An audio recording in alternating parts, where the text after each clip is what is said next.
operator. She tells the time, it's good for a laugh. The church in America is going to suffer so terribly.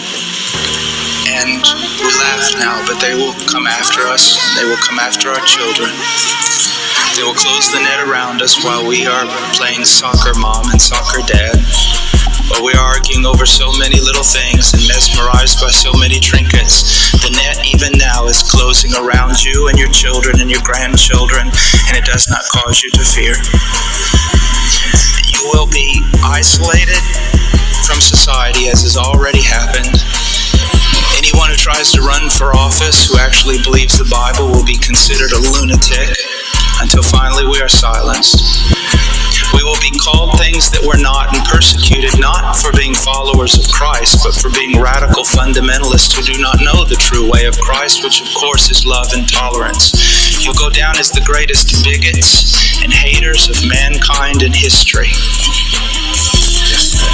They've already come after your children, and for most of you, they got them.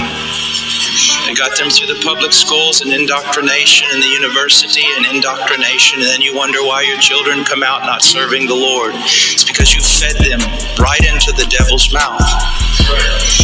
So little by little, the net is closing around, and then it's not little by little. Look how fast things are going downhill just in a matter of weeks.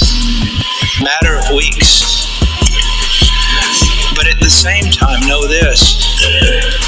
Persecution is always meant for evil, but God always means it for good. And is it not better to suffer in this life, to have an extra weight of glory in heaven? You must settle this in your mind. This is the one thing I want to say over and over. Do not believe. Down through history, you have a wrong idea of martyrdom and persecution. You think that these men were persecuted and martyred for their sincere faith in Jesus Christ. That was the real reason, but no one heard that publicly.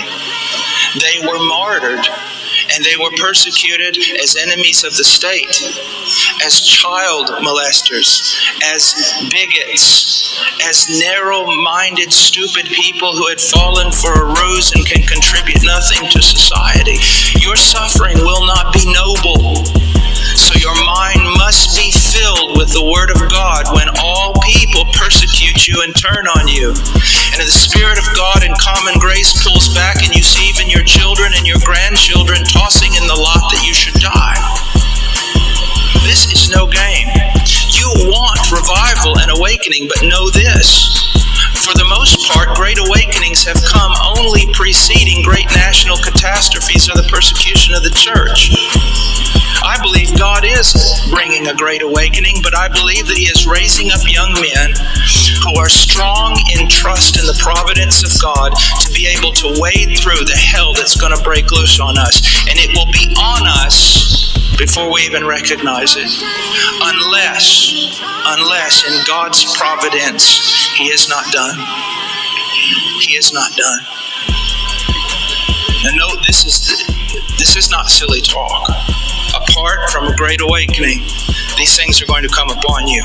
Be ready to lose your homes, your cars, and everything. The operator, she tells the time, it's good for a laugh. There's always radio, and for a time I can talk to God, dial a prayer. Are you there? Do you care?